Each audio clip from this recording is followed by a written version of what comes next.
Florida's gubernatorial candidates debated each other last night, then spent today attacking each other's performance. They also spent time pushing for your vote. This evening, GOP candidate Rick Scott spoke to a crowd of supporters at the Monarch Country Club in Palm City. News Channel 5's Carolyn Schofield joins us now live from Stuart with a look at the highlights from that event. Carolyn? Kelly, the big red, white, and blue bus carrying Rick Scott cruised into comfortable territory tonight. Martin County is predominantly Republican, and there were plenty of people gathered to welcome him here. But Scott still has a lot of ground to cover, both on the road and in the polls. November 3rd, when we win, the first thing I'm going to say is Florida is open for business. A longtime businessman himself, Rick Scott says that's the key to bringing Florida's economy back to life.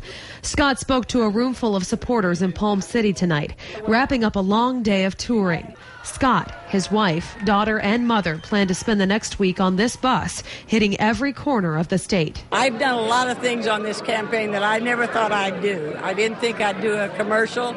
I didn't think I'd do a radio commercial. But you do a lot for your son, and I believe in him. Of course, Scott has the support of his mom and the people who paid $50 a head to be in this room. Many here already cast their ballots. The purpose of Scott's tour is to get more people to the polls and to convince voters who are still undecided. It's a clear choice. All right? My opponent believes in Obamacare. My opponent believes the stimulus created jobs. All it did was create uncertainty and created debt. My opponent believes in higher taxes, bigger government. Who will be Florida's next governor still isn't clear. Scott held a slight lead over Sink last week, but the latest Zogby poll now shows Sink pulling ahead. Scott touched on all the right points here, talking about creating jobs in an area with one of the highest unemployment rates in the state.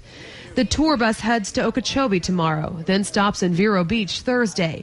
Two heavily Republican areas also hit hard by the economy. Patty Powers believes Scott is the one to turn this state around. I just feel that they want to do good for Florida, and I love Florida. And Scott begins tomorrow with a pancake breakfast in Okeechobee. He then zigzags the state, heading back to the Treasure Coast Thursday morning for another pancake breakfast in Vero Beach. Reporting live in Stuart, Carolyn Schofield, WPTV News Channel 5.